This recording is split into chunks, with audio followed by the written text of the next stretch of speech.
नमस्कार दोस्तों, स्वागत है आप सभी का आपके अपने YouTube चैनल ऑब्जेक्टिव सेंटर पर।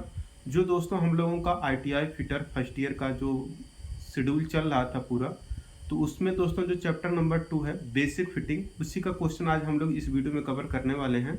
और दोस्तों ये जो क्वेश्चन है ये आपका निम्मी का ऑफिशियल क्वेश्चन है और ये वीडियो सिंगल रहने वाला है, इसलिए वीडियो काफ़ी लंबा खींचेगा क्योंकि बेसिक फिटिंग में लगभग ये आपका 150 के आसपास क्वेश्चन है। तो ये आपका लगभग सवा घंटे का ये लगभग वीडियो बनेगा, तो आप लोग इसको अच्छे से देखिएगा। अब शुरू होता है हम लोगों का चैप्टर नंबर 2 बेसिक फिटिंग।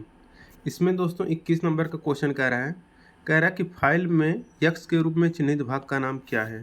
तो ये जो आपको फाइल यानी कि रेती दिखाया गया है, इसमें जो यक्स पार्ट ये दिखाया गया है इसका नाम आपको बताना है। ठीक, तो देखिए ये जो यक्स पार्ट होता है दोस्तों, यह आपका कहलाता है टैंग। ठीक है, तो यहाँ पर इसका बी आंसर करेक्ट हो जाएगा टैंग।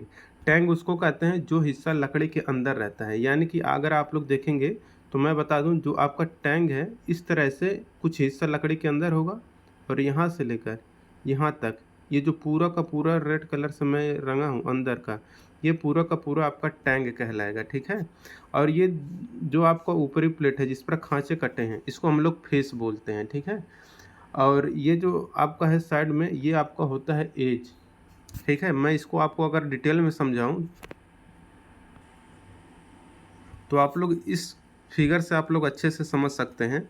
जैसे कि यहाँ पर आप लोग देख सकते हैं ये जो आपको दिख रहा है ये वाला हिस्सा ये आपका कहलाता है फेरुल। फेरुल जो होता है यह आपका स्टील का बना होता है या फिर किसी भी मेटल का बना होता है। तो ये आपका फेरुल रहता है। ये क्या करता है कि जो लकड़ी का हत्था रहता है जस्ट इसी के ऊपर एक छल्ला होता है स्टील का। ठीक है, इसको लगा दिया जाता है ताकि जो हैंडल है वो आपका फटे ना इस पर काम करते समय। ठीक है, तो ये जो जो आपको रेड कलर का दिख रहा है ये आपका हैंडल है। हैंडल आपका लकड़ी का भी हो सकता है, प्लास्टिक का भी हो सकता है। ठीक है, और ये जो फेरुल होता है ये आपका स्टील का बनाया जाता है।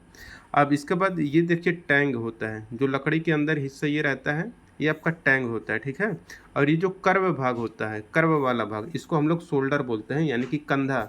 ठीक है, और ये जो आपका दांता कटा रहता है इसको हम लोग बोलते हैं साइड, या इसी को हम लोग बोलते हैं फेस। ठीक है, इसी को फेस भी बोलते हैं, साइड को फेस भी। और ये एज है आपका किनारा इसको बोलते हैं। और ये जितने दूर आपका ये खांचा नहीं कटा हुआ है, ठीक है, ये फाइल है पूरा, इतने दूर देखेंगे तो ये सब आपका खांचा नहीं कटा है जो रेड कलर से मैं पेंट कर रहा हूँ आप लोग देख रहे हैं। तो इसी को हम लोग बोलते हैं हिल। ठीक है, और यहाँ से यहाँ तक की जो दूरी होती है इसको हम लोग बोलते हैं लेंथ। तो ये फाइल लेंथ पता चल गया। ऊपर का हिस्सा फेस कहलाएगा या इसी को हम लोग बोलते हैं साइड भी। ठीक है, और ये एज है जो किनारा रहता है एज, जितने दूर खांचा नहीं कटा रहेगा वो आपका हिल है। जो लकड़ी के अंदर हिस्सा जाएगा और कुछ हिस्सा बाहर भी रहेगा वो आपका रहता है टैंग। और ये जो कर्व भाग रहता है ये आपका रहता है शोल्डर। और ये जो हत्था रहता है इसको हैंडल बोलते हैं, ये लकड़ी का या फिर प्लास्टिक का बना होता है। और ये जो स्टील का रहता है जो कि हैंडल के ही ऊपर एक किनारे लगाया जाता है वो आपका फेरुल होता है। और जो एकदम आगे यहाँ यहाँ पर जो हिस्सा रहता है पार्ट है इसको हम लोग बोलते हैं टिप या पॉइंट। टिप या पॉइंट इस वाले हिस्से को हम लोग बोलते हैं। ठीक है, तो आपको पूरा का पूरा नॉमेनक्लेचर आपको फाइल का मैंने बता दिया है। आगे कोई भी क्वेश्चन इस पर आएगा मैं बताऊंगा नहीं, डायरेक्ट उसका आंसर बता के आगे बढ़ जाऊंगा। ठीक है, तो आप लोग किस नंबर का समझ गए होंगे आंसर, ये है आपका टैंक। 22 नंबर का क्वेश्चन देखिए कह रहा है एक ट्राई स्क्वायर का उपयोग क्या है। तो देखिए ट्राई स्क्वायर का प्रयोग हम लोग कहाँ पर करते हैं।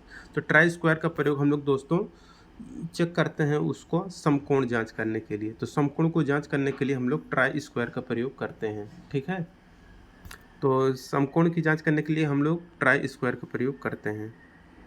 अब देखिए 23 नंबर का क्वेश्चन क्या कह रहा है कौन सा मार्किंग मीडिया जहरीला है। तो देखिए जो मार्किंग मीडिया जहरीला होता है वो आपका रहता है कॉपर सल्फेट। कॉपर सल्फेट जो होता है यह आपका जहरीला होता है। 24 नंबर का क्वेश्चन कह रहा है यहाँ पर कि यूनिवर्सल सरफेस गेज का कौन सा हिस्सा स्क्राइबर को पकड़ता है। तो देखिए जो यूनिवर्सल सरफेस गेज का जो हिस्सा स्क्राइबर को पकड़ता है वह आपका रहता है स्नग। स्नग आपका यहाँ पर करेक्ट आंसर हो जाए स्नग। अब देखिए यहाँ पर 25 नंबर का क्वेश्चन क्या कह रहा है इस वॉइस का नाम क्या है। तो देखिए ये जो वॉइस है यह आपका कहलाता है हैंड वॉइस। ठीक, हैंड वॉइस इसको क्यों कहते हैं, क्योंकि इसको कोई छोटा पार्ट है जिसको कि मशीन से पकड़ना या फिर किसी बेंच वाइज से पकड़ना पॉसिबल नहीं होता है, तो उस छोटे पार्ट को हम लोग हैंड वाइज से पकड़ते हैं और ये छोटा होता है। इसको हम लोग क्या करते हैं, ये देखिए यहाँ पर एक विंग नट लगा हुआ है, ये इस तरह से जो है दिख रहा है ना, इसको हम लोग बोलते हैं विंग नट। इसको क्या करता है कि ये इसको आसानी से हम लोग हाथ से ही अपने दोनों अंगुली, अंगूठा और एक अंगुली से आसानी से खोल सकते हैं और बंद कर सकते हैं और इसको हाथ में पकड़ सकते हैं, ठीक है। तो ये बहुत छोटा होता है, इसलिए इसके हम लोग बोलते हैं हैंड वाइज। इसको हाथ से ही पकड़ के सारे काम किए जाते हैं, ठीक है। तो ये हो गया आपका करेक्ट आंसर, हैंड वाइज है। 26 नंबर का क्वेश्चन कह रहा है कुछ स्ट्रोक के बाद एक नया हेक्साब्लेड ढीला हो जाता है, इसकी वजह क्या है। देखिए कुछ स्ट्रोक के बाद एक नया हेक्साब्लेड ढीला हो जाता है, इसका जो मेन रीजन होता है वो रहता है कि ब्लेड का खिंच जाना। ब्लेड के खिंच जाने से क्या होता है कि कुछ स्ट्रोक के बाद नया हेक्साब्लेड ढीला हो जाता है, ठीक है। 27 नंबर क्वेश्चन है कि पहले कट और पतले वर्क पीस को काटते समय दांतों बहुत आसानी से क्यों टूटते हैं। तो पहले कट और पतले वर्क पीस को काटते समय जो दांतें होते हैं, जो टूथ होते हैं, वह बहुत आसानी से टूटते हैं। इसका मेन रीजन रहता है कि हाथ का बल केवल कुछ हिस्सों या हाथ का बल केवल कुछ दांतों पर ही काम करता है, जिसके कारण क्या होता है कि पहले कट और पतले वर्क पीस को काटते समय दांत बहुत आसानी से टूट जाते हैं। उसका मेन रीजन है ऑप्शन नंबर डी, कि हाथ का बल केवल कुछ दांतों पर ही काम कर रहा है। दोस्तों अगर आपको इसका पीडीएफ चाहिए तो पीडीएफ लेने के लिए आपको सबसे पहले सर्च करना है आईटीआई सरकारी रिजल्ट। आपको इस नाम से दोस्तों वेबसाइट सर्च करना है। इसके बाद ये आपके सामने वेबसाइट आ जाएगा।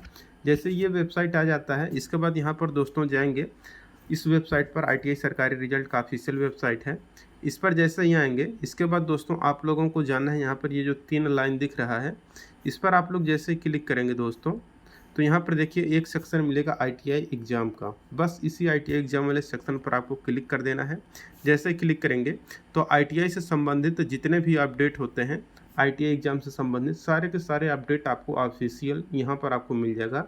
जैसे कि आईटीआई एग्ज़ाम से संबंधित जो भी डीजीटी के द्वारा सूचना दिया जाता है, वो सब आपको मिल जाएगा। जैसे कि आईटीआई का एग्ज़ाम हो गया, प्रैक्टिकल, एडमिट कार्ड, निम्मी का जो क्वेश्चन बैंक मैं पढ़ा रहा हूँ, वो भी यहाँ से आप लोग अपना डाउनलोड कर सकते हैं। एडमिट कार्ड रिजल्ट सब यहाँ से चेक कर पाएंगे। यहाँ देख सकते हैं, यहाँ पर लिंक दिया गया, एडमिट कार्ड रिजल्ट, ट्रांसफर की सर्टिफिकेट, सब कुछ यहाँ पर चेक कर पाएंगे। और निम्मी का जो क्वेश्चन बैंक है वो यहाँ पर आपको दिया गया है कि आईटीआई निम्मी क्वेश्चन बैंक पीडीएफ, यहाँ पर क्लिक करके आप अपना देख सकते हैं। और आईटीआई वाले छात्रों के लिए विशेष रूप से टेलीग्राम क्रिएट किया गया है। अगर आप लोग इस टेलीग्राम ग्रुप में नहीं जुड़े हैं तो ज़रूर जुड़ जाइएगा। लिंक यहाँ पर दिया गया है, इसी लिंक पर क्लिक करके आप लोग जुड़ जाइएगा, ठीक है। निम्मी क्वेश्चन बैंक पर पीडीएफ अगर डाउनलोड करना चाहते हैं तो इस ऑप्शन पर आपको क्लिक करना पड़ेगा। यहाँ पर देख सकते हैं, यहाँ पर व्हाट्सएप कैलकुलेशन के यहाँ पर एमसीक्यू, वीडियो सॉल्यूशन सब कुछ यहाँ पर दे दिया गया है। और पीडीएफ फाइल यहाँ पर देखेंगे तो यहाँ पर देखिए ब्लैक कलर से लिखा हुआ है पीडीएफ फाइल। इस पीडीएफ फाइल पर जाके आप अपना क्लिक करके डाउनलोड कर सकते हैं। इसी तरह से फिटर का देखिए फर्स्ट ईयर का जो पीडीएफ है यहाँ पर आपको मिल जाएगा। ये वीडियो सॉल्यूशन है, चैप्टर का नाम है, सब कुछ यहाँ पर देख सकते हैं। मैराथन वीडियो, सिंगल वीडियो यहाँ पर आपको दिया गया है सब कुछ। इसी तरीके से ये पूरा का पूरा आईटीआई वाले छात्रों के लिए पूरा आईटीआई सरकारी रिजल्ट क्रिएट कर दिए गए। हर ट्रेड के लोग यहाँ से अपना पीडीएफ प्राप्त कर सकते हैं, देख सकते हैं यहाँ से, ठीक है। तो ये हो गए दोस्तों इसके बारे में। बाकी हम लोग चलते हैं आगे, क्वेश्चन को सॉल्व करते हैं। अब देखिए यहाँ पर 28 नंबर का क्वेश्चन कह रहा है कि कार्नर और ज्वाइंट पर मटेरियल को चौकोर करने के लिए किस छेनी का उपयोग किया जाता है। तो कार्नर और ज्वाइंट पर मटेरियल को चौकोर करने के लिए जो हम लोग छेनी, ये चौकोर नहीं है, ये आपका चौकोर रहेगा, ठीक है। यानी कि किनारा बनाने के लिए, चौकोर बनाने के लिए हम लोग किस छेनी का प्रयोग करते हैं। तो इसके लिए हम लोग यूज करते हैं diamond point chisel. Diamond point छेनी यहाँ पर आपका करेक्ट आंसर हो जाएगा, ठीक है। अगर छेनी के बारे में अगर मैं और आप लोगों को बताऊं कि कहाँ पर फ्लैट चीजल यूज किया जाता है, कहाँ पर क्रॉस कट यूज किया जाता है, कहाँ पर डायमंड कट यूज किया जाता है, कहाँ पर half round nose chisel use किया जाता है, तो मैं आपको बता देता हूँ। तो देखिए यहाँ पर पूरा डिटेल दिया गया है। जैसे कि छेनी कई प्रकार के होते हैं, जैसे कोल्ड चीजल, हार्ड चीजल, 2 प्रकार के हो गए। और जो चीजल होते हैं छेनी, वो हाई कार्बन स्टील और क्रोमियम वैनेडियम स्टील के बनाए जाते हैं, ठीक है। और देखिए जो फ्लैट चीजल होता है, इसका प्रयोग हम लोग दोस्तों यहाँ पर बताया गया कि remove metal from large flat surface, यानी कि अगर कोई बड़ा फ्लैट समतल सतह है उससे अगर मटेरियल यानी कि कुछ मेटल को रिमूव करना है तो वहाँ पर फ्लैट चीजल का प्रयोग करेंगे। Chip of excess metal of welded joint and casting, ठीक है, तो ये फ्लैट चीजल का प्रयोग करते हैं। और क्रॉस कट या कैप चीजल का प्रयोग हम लोग देखिए कीवे को काटने के लिए, ग्रूव बनाने के लिए और स्लॉट बनाने के लिए हम लोग क्रॉस कट या कैप चीजल का प्रयोग करते हैं, ठीक है। और हाफ राउंड नोज चीजल जो होता है, अगर कहीं पर कर्व ग्रूव बनाना है या फिर आयल ग्रूव बनाना है तो वहाँ पर हम लोग हाफ राउंड नोज चीजल का प्रयोग करते हैं, ठीक है। और जो डायमंड पॉइंट चीजल होता है इसका प्रयोग हम लोग squaring material at corner and joint, यानी कि अगर कोई मटेरियल ऐसा है जिसको कि किनारे पर चौकोर करना है या फिर ज्वाइंट बनाना है तो कॉर्नर ज्वाइंट, जो किनारे पर जो ज्वाइंट होता है अगर उसको हमको स्क्वायर बनाना है, ठीक है, तो वहाँ पर हम लोग डायमंड पॉइंट चीजल का प्रयोग करते हैं। तो किनारे को हम लोग अगर चौकोर करना चाहते हैं तो वहाँ पर हम लोग डायमंड पॉइंट चीजल यूज करते हैं, जो कि यही क्वेश्चन आपका पूछा गया था, ठीक है। तो कॉर्नर बनाने के लिए या फिर किनारों को चौकोर करने के लिए वहाँ पर हम लोग डायमंड पॉइंट चीजल प्रयोग करेंगे। वेब चीजल या पंचिंग चीजल जो होता है इसका प्रयोग हम लोग चैन ड्रिलिंग के बाद हम लोग पदार्थ को अलग करने के लिए यूज करते हैं या वर्कपीस को अलग करने के लिए करते हैं। जैसे कि यहाँ पर ये कोई आपका वर्कपीस है तो इसमें हम लोग क्या करते हैं, ड्रिलिंग करते हैं, यानी कि इसमें छेद करते हैं। छेद करने के बाद यहाँ पर इस तरीके से छेद कर देंगे और इसके बाद यहाँ पर जो चैन ड्रिलिंग, ठीक, तो ये आपका हो गया चैन ड्रिलिंग, मैंने छेद कर दिया तो ये चैन ड्रिलिंग हो गया। अब चीजल या पंचिंग चीजल जो होता है इसका प्रयोग हम लोग क्या करेंगे, इसी टुकड़े के ऊपर रख के जो खाली जगह है यहाँ पर मटेरियल है बस इसी के ऊपर हम लोग क्या करते हैं, छीनी से मार देंगे, तो ये मार देंगे ये चीजल से तो ये हमारा पार्ट अलग हो जाएगा। तो इसी का प्रयोग हम लोग करते हैं वेब चीजल या पंचिंग चीजल का प्रयोग किसी भी चैन ड्रिलिंग के बाद हम लोग मटेरियल को अलग करने के लिए या वर्क पीस को अलग करने के लिए हम लोग यूज करते हैं। तो ये हो गया दोस्तों पूरा का पूरा डिटेल सोल्यूशन जो कि आपका चीजल से संबंधित है, ठीक है। कंपटीशन के एग्ज़ाम में, ITI के एग्ज़ाम में हर जगह ये काफ़ी तरीके से पूछे जाते हैं, ठीक। तो ये दोस्तों आपका हो गया कि किनारे पर देखिए कॉर्नर और जॉइंट पर मटेरियल को चौकोर करना है, ठीक है, स्क्वायर करना है या चौकोर करना है तो वहाँ पर डायमंड पॉइंट चीजल का प्रयोग करते हैं, ये मैंने आपको बता दिया। बाकी flat chisel, diamond point chisel, half round nose chisel, इन सब के बारे में मैंने ऑलरेडी बता दिया, ठीक है। अब देखिए यहाँ पर कह रहा है कि यक्स के रूप में चिन्हित भाग का नाम बताना है, ठीक है। तो देखिए ये जो पार्ट यक्स है इसको दोस्तों हम लोग बोलते हैं चिक। चिक यानी कि इसको हिंदी में बात करें तो यहाँ पर चिक या कहीं कहीं पर इसको गाल लिखा हुआ आ जाएगा, चिक मतलब होता है गाल, तो यहाँ पर चिक या गाल आपका करेक्ट आंसर हो जाएगा। अब इसका पूरा मैं नॉमेनक्लेचर बता देता हूँ क्योंकि आगे इस तरह के क्वेश्चन अगर बनते हैं तो मैं वहाँ पर ज़्यादा डिस्कशन नहीं करूँगा, ठीक है। तो देखिए ये आपका एक हैमर है। हैमर का देखिए जो हम लोग वर्गीकरण करते हैं दो आधार पर करते हैं, एक तो इसके वेट के आधार पर कि हथौड़े का वजन कितना है, हथौड़े के वजन के आधार पर, दूसरा जो इसका ऊपरी जो पिन होता है पिन के आधार पर। तो वजन और पिन के आधार पर ही हम लोग हथौड़े का वर्गीकरण करते हैं, ठीक है। तो अलग अलग हथौड़े का अलग अलग अपना वजन होता है। और यहाँ पर देखिए ये जो भाग होता है ये लकड़ी का बना होता है या कहीं कहीं पर प्लास्टिक का भी हम लोग यूज कर लेते हैं। तो ये हैंडल होता है, ठीक, हैंडल जो होता है ये आपका मोस्टली लकड़ी का ही बना होता है, लेकिन कहीं कहीं पर अब मॉडर्न आ गया है तो वहाँ पर आप प्लास्टिक भी देख सकते हैं, ठीक है। तो इसलिए मटेरियल ज़्यादातर ये लकड़ी का ही यूज होता है क्योंकि इसको में शॉक रेजिस्टेंस ज़्यादा होता है, ये झटके को ज़्यादा सहन कर सकता है, ठीक है। इसके बाद जो ऊपरी यहाँ पर होता है ऊपर वाला सरा, इसको हम लोग बोलते हैं पिन। पिन के ही आधार पर हम लोग क्या करते हैं कि जो ये हम लोग हथौड़ा होता है इसका वर्गीकरण करते हैं। जैसे कि ये आपका हैंडल है देख रहे हैं और ये आपका है आपका पिन है। पिन देखिए ये आपका क्रॉस है, यानी कि ये आपका अक्ष है हैंडल का एक्सिस और ये क्रॉस में है तो ये क्रॉस पिन हैमर, ठीक है। अगर यही जो पिन है ये आपका समानांतर रहता है इस तरह से, ठीक है, इस तरह से अगर रहता तो ये आपका हो जाता है, एक तो इधर हैंडल है एक्सिस और इधर ये हैमर का एक्सिस है, जो पिन है पिन का एक्सिस इधर है तो ये इधर से इधर, तो ये हो जाता है आपका स्ट्रेट पिन हैमर, ठीक है। अगर यही पिन आपका गोल हो जाता तो वो हो जाता है आपका बाल पिन हैमर, ठीक है। तो इसी के आधार पर ही हम लोग अलग अलग यूज करते हैं और कहीं इस तरीके से हो जाता है तो इसको हम लोग बोलते हैं जम्बूर हैमर या कला हैमर, इसी को हम लोग बोलते हैं। ठीक है, तो इसी का अलग अलग पार्ट यहीं पर चेंज होता है और उसी के आधार पर इसका नाम भी चेंज हो जाता है। स्लेज हैमर भी यहीं पर इसका पार्ट अलग हो जाता है, कुछ फिगर। ठीक है, और इसमें दोस्तों जो किनारा रहता है ये आपको, इसको हम लोग वेज बोलते हैं। ठीक है, और ये जो लकड़ी रहता है, लकड़ी आगे आके यहाँ पर एक होल रहता है, इसी होल में जाके ये लकड़ी फिट होता है और उसी होल को हम लोग बोलते हैं आई होल।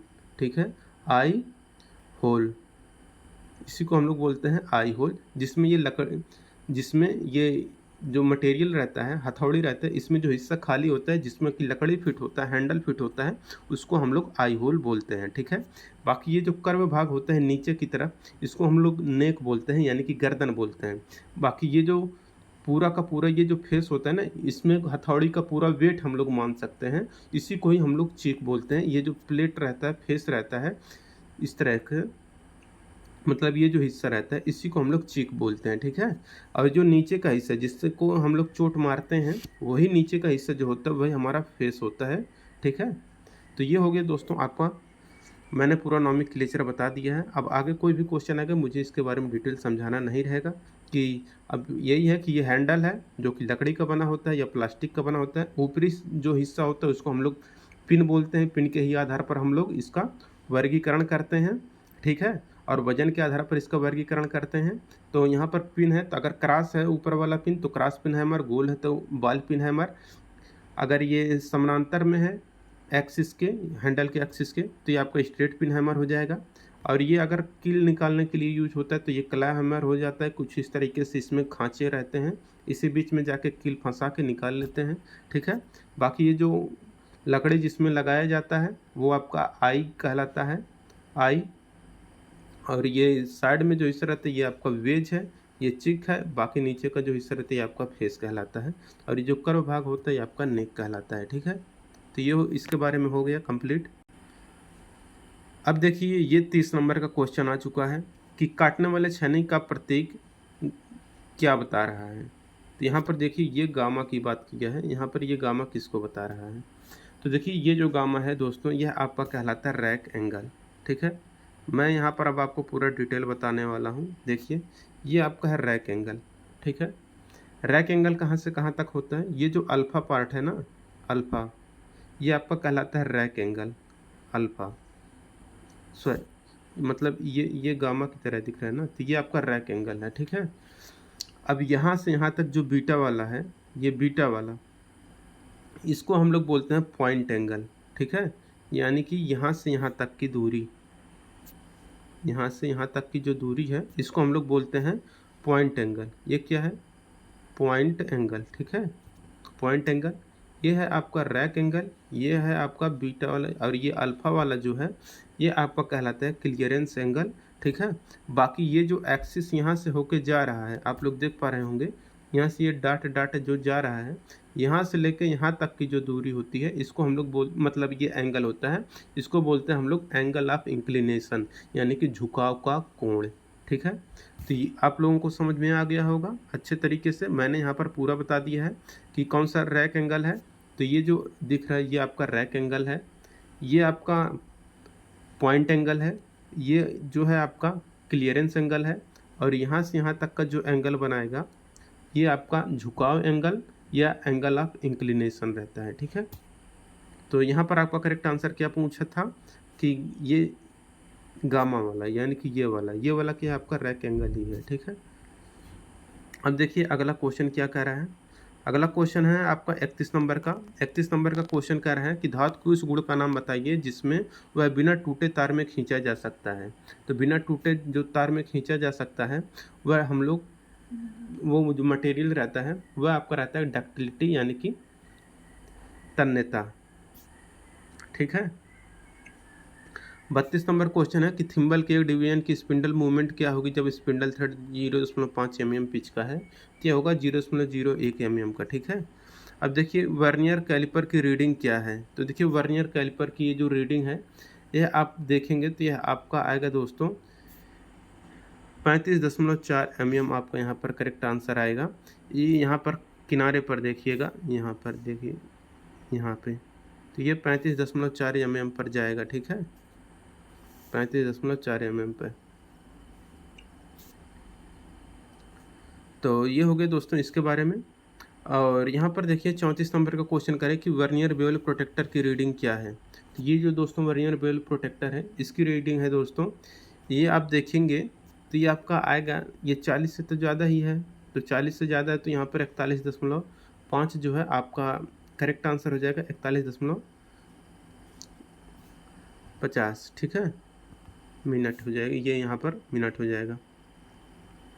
अब देखिए 35 नंबर का क्वेश्चन क्या कह रहा है, कर्नियर फिलर गेज का उपयोग कहाँ पर करते हैं। तो देखिए फिलर गेज जो होता है यह हम लोग किसी भी मिलने वाले भागों के बीच की गैप को जांच करने के लिए हम लोग फिलर गेज का प्रयोग करते हैं, ठीक है। तो अगर कोई दो मीटिंग पार्ट है उसके बीच में गैप है तो उसी गैप को मापने के लिए हम लोग फिलर गेज का प्रयोग करते हैं। कह रहा है कि डायल गेज कैलिपर की माप को पढ़ें। तो ये जो माप है ये दोस्तों आपका माप आएगा, इसको आप लोग अच्छे से निकालेंगे तो ये आएगा दोस्तों 26.2 mm। तो देखेंगे यहाँ से निकाल करके ऐसे इसको पढ़ के तो ये आएगा आपका 26.2 mm, आपका यहाँ पर करेक्ट आंसर हो जाएगा, ठीक है, option number D. 37 number question है कि एक गैंग मिलिंग मशीन में क्या ऑपरेशन किया जाता है। तो देखिए गैंग मिलिंग ऑपरेशन में जो ऑपरेशन किया जाता है वो रहता है successive operation of drilling, drilling का क्रमिक संचालन यहाँ पर आपका करेक्ट आंसर हो जाएगा। अब 38 नंबर क्वेश्चन है कि वर्नियर बेवल प्रोटेक्टर में स्टॉक का एक अभिन्न हिस्सा कौन सा है। तो देखिए कि वर्नियर बेवल प्रोटेक्टर में स्टॉक का जो एक अभिन्न हिस्सा होता है वह रहता है आपका डायल, ऑप्शन नंबर बी यहाँ पर करेक्ट हो जाएगा, डायल, ठीक है। और इसके बाद यहाँ पर देखिए अगला क्वेश्चन है जो कि 39 नंबर क्वेश्चन है, जो कि हमें बताना नहीं पड़ेगा, मैंने आपको पहले ही बता दिया है कि यहाँ पर देखिए ये लकड़ी है, लकड़ी के जस्ट उसके ऊपर जो स्टील का लगा होता है इसको हम लोग बोलते हैं फेरुल, जो कि नॉमेनक्लेचर में मैंने ऑलरेडी बता दिया है, पहले इसके बारे में डिस्कशन कर दिया है, ठीक है। तो ये आपका फेरुल है। अब 40 नंबर क्वेश्चन है कि जाप को फिनिश साइज के करीब लाने के लिए किस फाइल का उपयोग किया जाता है। तो देखिए जाप को अगर फिनिश साइज के करीब लाना है तो इसके लिए जो हम लोग यूज करते हैं वह सेकंड कट फाइल यूज करते हैं। तो सेकंड कट फाइल का प्रयोग हम लोग जाप को फिनिश साइज के करीब लाने के लिए करते हैं, ठीक है। और 41 नंबर का क्वेश्चन यहाँ पर कह रहे हैं किस फाइल में समानांतर किनारे पूरे लंबाई में होते हैं। तो समानांतर किनारे पूरे लंबाई नाम से ही स्पष्ट है कि ये आपका क्या होगा, हैंड फाइल, हैंड फाइल आपका समानांतर किनारे पूरे लंबाई में होते हैं, तो हैंड फाइल यहाँ पर करेक्ट आंसर हो जाएगा, ठीक। 42 नंबर क्वेश्चन की बेंच वाइस को बनाने की सब मटेरियल क्या है। तो बेंच वाइस जो होता है वह किस मटेरियल का बनाया जाता है, कास्ट आयरन यानी कि ढलवा लोहे का ये बनाया जाता है, ठीक है। तो बेंच वाइस हो गया, ये कास्ट आयरन का बनाया जाता है, ठीक। अगर कोई मशीन है, ठीक, उसका जो फाउंडेशन होता है वो भी कास्ट आयरन का, अगर लेथ मशीन है उसका फाउंडेशन जो होगा वो भी आपका कास्ट आयरन का बनाया जाता है। जितने भी बड़ी बड़ी मशीनें देखेंगे वो आपका ज़्यादातर कास्ट आयरन का ही बनाया जाता है, क्योंकि ये शॉक रेजिस्टेंस होता है और सेल्फ लुब्रिकेंट भी होता है यहाँ पर, ये मतलब ये हो गया आपका कास्ट आयरन, यहाँ पर करेक्ट आंसर हो जाएगा, ठीक है। और ये झटके को भी ज़्यादा सहन कर सकता है, कंप्रेसिव स्ट्रेंथ इसका ज़्यादा होता है। अब देखिए अगला क्वेश्चन है कौन सी मार्किंग मीडिया मशीन से तैयार सतहों पर स्पष्ट रेखाएं प्रदान करती हैं। तो जो स्पष्ट रेखाएं प्रदान करता है दोस्तों वह आपका रहता है प्रूसियन ब्लू। तो प्रूसियन ब्लू आपका करेक्ट आंसर हो जाएगा, स्पष्ट रेखाएं प्रदान जो करता है वो प्रूसियन ब्लू रहता है। एक क्वेश्चन इसके पहले जरूर आया था, आप लोग देखेंगे कि कौन सा मार्किंग मीडिया जहरीला होता है, तो वो था आपका करेक्ट आंसर कॉपर सल्फेट, ठीक। तो ये कॉपर सल्फेट क्या होता है, जहरीला होता है, ठीक है। ये क्वेश्चन इसके पहले आया हुआ था, ठीक है। तो यहाँ पर लेकिन मार्किंग मीडिया में स्पष्ट सतह अगर देखना है तो स्पष्ट सतह आपको प्रूसियन ब्लू से, कॉपर सल्फेट आपका जहरीला होता है, ठीक है। तो ये इस चीज़ को आपको जरूर याद रखना है। 44 नंबर का क्वेश्चन देखिए कह रहा है कि स्लॉटेड एंगल प्लेट में दिए गए स्लॉट का उद्देश्य क्या है। तो देखिए स्लॉटेड एंगल प्लेट में जो स्लॉट दिया जाता है उसका मेन काम यही रहता है कि उस स्लॉट में जाप को पकड़ा जाए, ठीक है। तो जाप क्लैंपिंग के लिए हम लोग स्लॉटेड एंगल प्लेट में हम लोग स्लॉट देते हैं, तो जाप को पकड़ने के लिए यहाँ पर आपको करेक्ट आंसर हो जाएगा। 45 नंबर क्वेश्चन है कि राउंड बार के केंद्र को चिन्हित करने के लिए कैलिपर का उपयोग किया जाता है। तो देखिए राउंड बार के केंद्र को चिन्हित करने के लिए जो कैलिपर हम लोग यूज करते हैं वह जेनी कैलिपर होता है, ठीक है। तो राउंड बार के सेंटर को निकालना है, अगर कोई राउंड बार है, ठीक है, अगर आपको उसको सेंटर निकालना है तो वहाँ पर हम लोग जेनी कैलिपर का प्रयोग करेंगे। जेनी कैलिपर यहाँ पर आपका करेक्ट आंसर हो जाएगा। अगला क्वेश्चन यहाँ पर कह रहा है कि यक्ष के रूप में चिन्हित भाग का नाम बताना है। तो ये जो यक्ष भाग है दोस्तों, यह आपका कहलाता है फलक्रम। ये जो है आपका यहाँ पर छोटा सा दिख रहा है, ये आपका फलक्रम कहलाता है। यहाँ पर आपका फलक्रम ही करेक्ट आंसर हो जाएगा। यहाँ पर देख सकते हैं, ये आपका fulcrum, option number D correct हो जाएगा। 47 नंबर का क्वेश्चन कह रहा है कि इस कोणीय मापक यंत्र का नाम बताइए। तो ये जो कोणीय मापक यंत्र है दोस्तों, यह आपका कहलाता है यूनिवर्सल बेवल गेज। तो यूनिवर्सल बेवल गेज आपका करेक्ट आंसर हो जाएगा। अगला क्वेश्चन यहाँ पर देखिए 48 नंबर क्वेश्चन क्या कह रहा है, कह रहा है कि 10 डिग्री से ऊपर के संकीर्ण खांचे और कोण को भरने के लिए किसका उपयोग किया जाता है। तो देखिए 10 डिग्री से ऊपर के संकीर्ण खांचे और कोण को भरने के लिए हम लोग नाइफ एज फाइल का प्रयोग करते हैं। तो नाइफ एज फाइल यहाँ पर करेक्ट आंसर हो जाएगा। 49 नंबर क्वेश्चन है कि उस दोष का नाम बताइए जब धातु के चिप्स फाइल के दांतों के बीच घुस जाते हैं। तो ये रहता है आपका पिनिंग ऑफ फाइल। फाइल का पिनिंग यहाँ पर करेक्ट आंसर हो जाएगा। जब धातु के चिप्स फाइल के दांतों के बीच घुस जाते हैं तो उसको पिनिंग ऑफ फाइल कहते हैं। 50 नंबर का क्वेश्चन है कि आयल ग्रुप को काटने के लिए किस छेनी का उपयोग किया जाता है। तो देखिए आयल ग्रुप को काटने के लिए जो हम लोग छेनी यूज करते हैं, हाफ राउंड नोज चीजल का प्रयोग करते हैं, जो कि मैंने ऑलरेडी अभी पूरे के पूरे जितने चीजल होते हैं उनके उपयोग के बारे में मैंने बता ही दिया था। तो आयल ग्रुप मैंने आपको पहले ही बताया है कि आयल ग्रुप काटने के लिए वहाँ पर हम लोग हाफ राउंड नोज चीजल का प्रयोग करते हैं, या फिर हमें अगर कोई नाली बनाना है या ऑयल ग्रुप बनाना है तो वहाँ पर ही हम लोग हाफ राउंड नोज चीजल का प्रयोग करते हैं। तो हाफ राउंड नोज चीजल यहाँ पर आपका करेक्ट आंसर हो जाएगा, ठीक है, क्योंकि वो राउंड रहेगा तभी नाली बनेगा, ठीक है। तो राउंड रहेगा तभी नाली बनेगा, तो हाफ राउंड नोज चीजल यहाँ पर करेक्ट आंसर हो जाएगा। फाइल का नाम बताना है। तो ये जो फाइल है ये आपका कहलाता है रिफलर फाइल। तो रिफलर फाइल आपका करेक्ट आंसर हो जाएगा। ये जो वॉइस है आपको बताना है कौन सा वॉइस है। तो ये है दोस्तों आपका पिन वॉइस, यानी कि इसके द्वारा हम लोग पिन को पकड़ते हैं। बहुत जो छोटी सी रहती है पिन, उसको हम लोग पकड़ के इसी में डाल देते हैं, देखते हैं इसी में ये डाल देते हैं, और ये जो साइड में है इसी को घुमाते हैं। जब ये घुमाते हैं तो ये जो इसका जबड़ा है ना, ये क्या करता है, पिन को पकड़ लेता है, ठीक है। तो इसको हम लोग बोलते हैं पिन वॉइस। पिन पकड़ने के काम में आता है ये पिन वॉइस, ठीक है।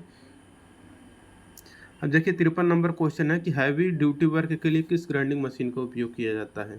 तो देखिए हैवी ड्यूटी है, तो हैवी ड्यूटी के लिए दोस्तों हम लोग जो ग्राइंडिंग मशीन यूज करेंगे वह रहता है आपका पैडेस्टल ग्राइंडर, यानी कि जो पैर से चलाते हैं वही पैडेस्टल ग्राइंडर हम लोग यूज करते हैं हैवी ड्यूटी वर्क के लिए। तो पैडेस्टल ग्राइंडर आपका यहाँ पर करेक्ट आंसर हो जाएगा हैवी ड्यूटी वर्क के लिए। 54 नंबर क्वेश्चन है कि चैन ड्रिलिंग के बाद मटेरियल को अलग करने के लिए किस छेनी का उपयोग किया जाता है। तो मैंने आपको पहले ही बताया है कि चैन ड्रिलिंग के लिए इसके बाद जो हम लोग यूज करते हैं वह हम लोगों का रहता है वेब चीजल। मैंने आपको फिगर बना के ही बताया था कि इस तरीके से जो रहता है, इस तरीके से हम लोग चैन ड्रिलिंग कर लेते हैं, और इसके बाद यहाँ पर चीजल से इसको हम लोग यहाँ पर डाल के इसी पर हथौड़े मार के चीजल पर रख कर चोट मारते हैं, फिर ये क्या होता है, अलग हो जाता है, ठीक है। तो ये मटेरियल अलग हो जाएगा, तो ये इसके लिए वेब चीजल का प्रयोग हम लोग करते हैं। ये मैंने आपको ऑलरेडी ही बता दिया है। अब देखिए यहाँ पर अगला क्वेश्चन है 55 नंबर का कि लकड़ी का काम करने वाले आंती के दांतों को तेज करने के लिए किस फल का उपयोग किया जाता है। तो लकड़ी का काम अगर कर रहे हैं और उसमें अगर दांत में कुंद हो गए हैं या बेकार हो गए हैं और उसको अगर आपको तेज करना है, ठीक है, यानी कि उसको फिर से बनाना है ताकि वो यूज कर सकें आप लोग फाइल, तो उसके लिए जो हम लोग जो दांता मतलब आरी यूज कर सकें, उसके लिए हम लोग जो फाइल यूज करते हैं वो फाइल रहता है हम लोगों का मिलसा फाइल। तो मिलसा फाइल यहाँ पर आपका करेक्ट आंसर हो जाएगा। हथौड़े का वजन कहाँ पर दर्शाया जाता है। मैंने आपको पहले ही बता दिया है हथौड़े का वजन ये चीक यानी कि गाल पे दर्शाया जाता है, ठीक है। ये ऑलरेडी मैंने आपको स्टार्टिंग में ही बता दिया था, नॉमेनक्लेचर में ही। 57 नंबर क्वेश्चन है कि अगर चिपिंग करते समय छेनी का निकासी कोण अनुशंसित कोण से कम है तो क्या प्रभाव होगा। तो इसका प्रभाव यही होता है कि जो कटिंग एज घुस नहीं सकती, छेनी फिसल जाएगी, ठीक है। तो cutting edge can not penetrate, chisel will slip, ठीक है। अब देखिए 58 नंबर का क्वेश्चन कह रहे हैं कि टूटे बिना तन्यता बलों के प्रभाव का विरोध करने वाली धातु की प्रॉपर्टी का नाम क्या है। तो देखिए टूटे बिना तन्यता बलों के प्रभाव का विरोध करने वाली धातु की प्रॉपर्टी का जो नाम होता है वह आपका है टेंसिटी। ठीक है। अब देखिए अगला क्वेश्चन 59 नंबर का क्वेश्चन कह रहा है कि यक्स के रूप में चिन्हित भाग का नाम बताना है। तो ये देखिए ये जो यक्स पार्ट है दोस्तों, यह यक्स पार्ट आपका कहलाता है एनविल। एनविल यहाँ पर आपका करेक्ट आंसर हो जाएगा। अब इसका मैं पूरा पार्ट बता देता हूँ ताकि आगे कोई भी क्वेश्चन आए आपको छोड़ना नहीं है। ठीक है, और आगे मैं समझाऊंगा भी नहीं, क्योंकि ये क्वेश्चन जो है वो मैं पूरा डिटेल अब आपको बताने वाला हूँ। तो देखिए यही है आपका माइक्रोमीटर। ठीक है। अब इसमें दोस्तों यहाँ पर देखिए ये जो किनारे वाला भाग रहता है, यहाँ पर देखिए ये आपका कहलाता है रैचेट स्टॉप। ठीक है, या रैचेट नॉब या रैचेट स्टॉप। ठीक है। बाकी ये नर्लिंग जो किया रहता है ये ग्रिप है, एक तरह का पकड़ने का काम करता है, जो कि इसलिए ये नर्लिंग किया जाता है ताकि अगर आप इस पर पकड़ें तो आपका हाथ फिसले नहीं। ठीक है, इसलिए यहाँ पर हम लोग नर्लिंग करते हैं। और इसके बाद ये देखिए एक सिलेंड्रिकल थिम्बल रहता है। ये थिम्बल जो रहता है ना, ये भी आपका सिलेंडर की तरह रहता है जिसपे कि आपके खांचे कटे होते हैं। ये आपका रोटरी स्केल कहलाता है। कौन सा स्केल? Rotary scale. इसको हम लोग घुमा सकते हैं। तो ये आपका 15, 20, 25, 30, 35, 40 ऐसे अंतराल पे आपके खांचे कटे होते हैं। ये भी आपका नापने का ही काम करता है। तो ये आपका कहलाता है रोटरी स्केल। ठीक है। बाकी ये जो है आपका ये देख रहे हैं ना, ये 0, 5, 10 ये आपका कहलाता है, ये आपका रहता है, ये मेन स्केल रहता है। ठीक है।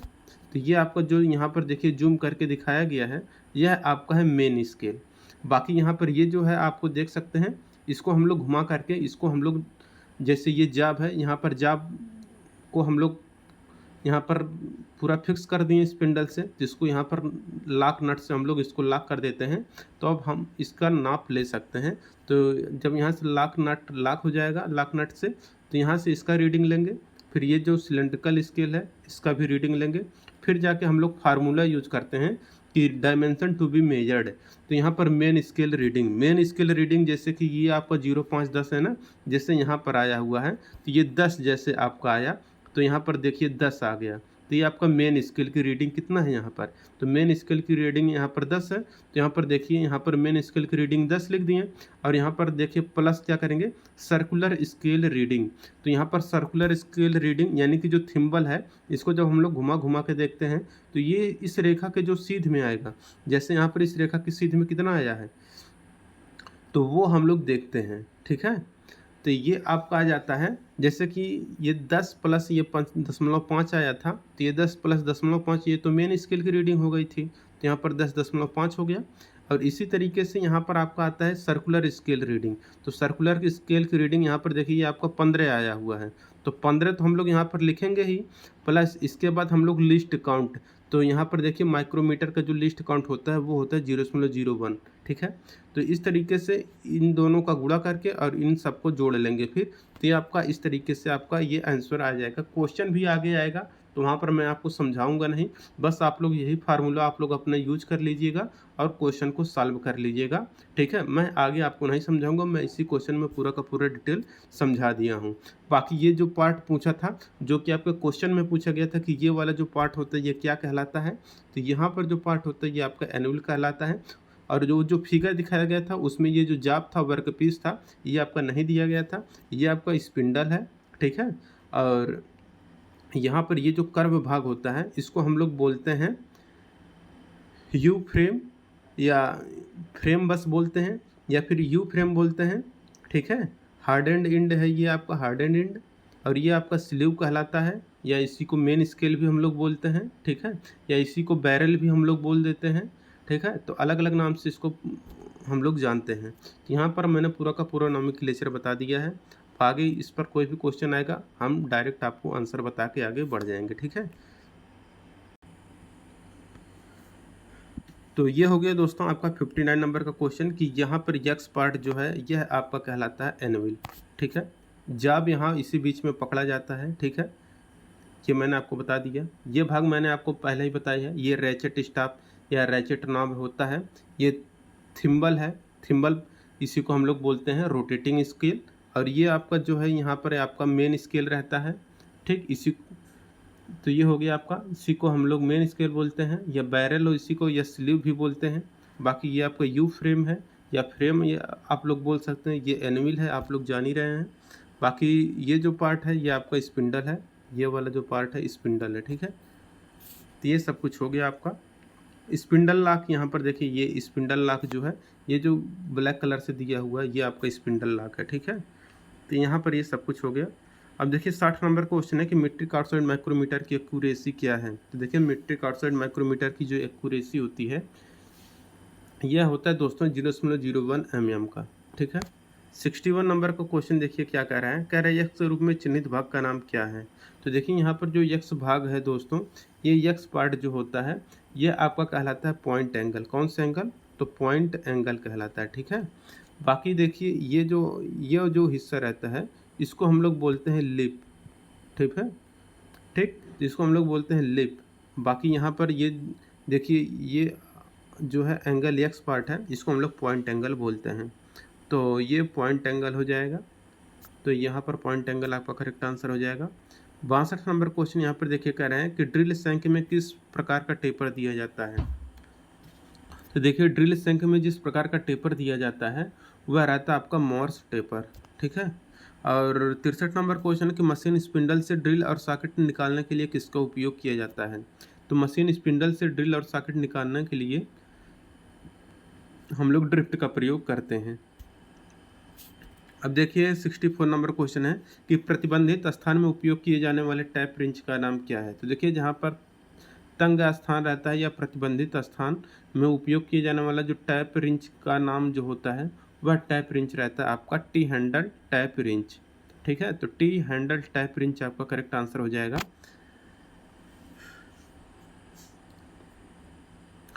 अब टी हैंडल देखिए कैसे रहता है वो मैं बता दूं। जैसे कि ये आपका कोई प्लेट है, ठीक है, और इसके बीच में आपको नट कोई कसना है, यहाँ पर नट कसना है। तो आप लोग पता है कि यहाँ पर कोई भी रिंच हम लोग नहीं लगा सकते हैं, ठीक है। तो इसके लिए हम लोग क्या करेंगे, तो यहाँ पर एक रिंच लेंगे जो कि इस तरीके से रहेगा, यहाँ पर आपका बना रहेगा जो स्लॉट रहता है ना ये नट का, सेम उसी आकार के यहाँ पर रहेगा। और ऊपर यहाँ पर इस तरीके से ये रिंच रहेगा। अब इसी रिंच की सहायता से हम लोग क्या करते हैं, इसी के ऊपर डाल के कस देते हैं। तो यही हमारा कहलाता है टी हैंडल टैप रिंच, ठीक है। तो इसको आप लोग याद रखिएगा, टी हैंडल टैप रिंच यहाँ पर आपका करेक्ट आंसर हो जाएगा। प्रतिबंधित स्थान जहाँ पर उपयोग किए जाने वाले टैप रिंच का नाम क्या है, ये आपका कहलाता है टी हैंडल टैप रिंच। और 65 नंबर का क्वेश्चन है कि ISO मीट्रिक थ्रेड में M30 गुणे 1.5 थ्रेड के लिए टैप ड्रिल आकार की गणना करें। तो M10 गुणे 1.5 थ्रेड के लिए टैप ड्रिल आकार की जो आकार होता है वो रहता है आपका 8.2 mm, ठीक है। तो इसको दोस्तों आपको रटना पड़ेगा, इसका कोई फार्मूला नहीं होता है याद करने का, ठीक है। मतलब ये आपका करेक्ट आंसर हो जाएगा 8.2 mm। और यहीं पर एक क्वेश्चन आगे चल के आपको और क्वेश्चन देखने को मिलेगा, वो रहेगा कि M10 गुणे 1.25 का, ठीक है। तो M10 गुणे 1.25 का आएगा, तो वहाँ पर उसका आपका करेक्ट आंसर हो जाएगा 8.8 mm का, ठीक है। आगे आएगा वो क्वेश्चन मैं आपको बता दूंगा। तो ये यहाँ पर 1.5 रहेगा तो 8.2 लगाना है, 1.25 है तो 8.8 mm आपको लगाना है, ठीक है। इस बात को याद रखना है कि अगर यहाँ पर 1.5 ज़्यादा आया तो यहाँ पर 8.2 कम वाला रहेगा। 1.25 आपका 1.5 से कम है तो यहाँ पर 1 से यहाँ पर 8.8 यहाँ पर आएगा, यानी कि ये ज़्यादा वाला आएगा, याद रखिएगा, ठीक है। 66 नंबर क्वेश्चन है कि ड्रिलिंग ऑपरेशन में फीड की इकाई क्या होती है। तो देखिए ड्रिलिंग ऑपरेशन में फीड की जो इकाई होती है दोस्तों वो होता है आपका mm per revolution. mm per revolution यानी कि mm पर चक्कर, ठीक है। तो ये होता है आपका फीड का, ठीक।